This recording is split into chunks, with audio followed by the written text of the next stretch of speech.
In closing, this is to add to what I was just talking about. Pardon me.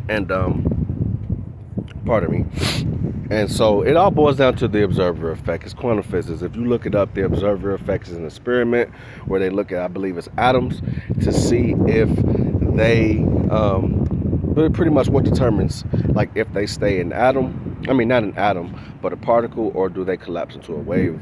And that is just like super layman, super my translation. I am not a official quantum scientist. It's just a quick synopsis. You probably would want to look it up for yourself.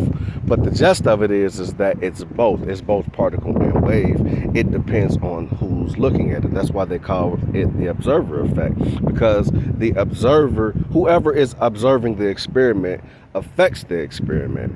And so when whoever comes and observing it with their bias, with their presupposition, with coming with a seeing, looking for what they expect to see, all these things factor into what they see.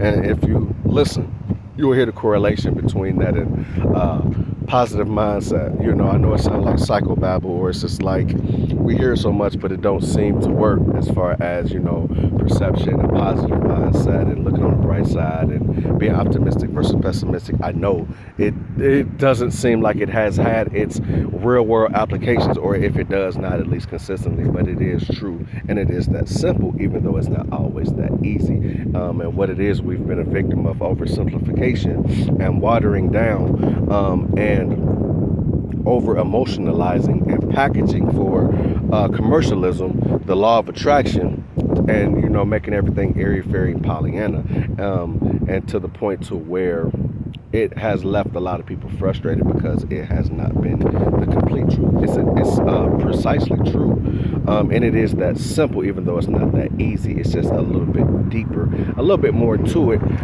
than what has been packaged and promoted and sold to us. And so I just encourage you to take another look at it. But what we expect to see is the same thing, the correlation in our life. We get what we expect to see, even at a subconscious level. And so even though you may not consciously or intentionally be selecting the things to happen in your life, or for you to loop and go through the things that you do on the subconscious level, you are choosing it because it's in our neural pathways, it's in our brain. And so we have to get down in there, which is people call the subconscious mind, and to root out the old programs and to install new ones in there that are more in line with what it is that we want to see and with the life that we want to experience, and we create that in the now.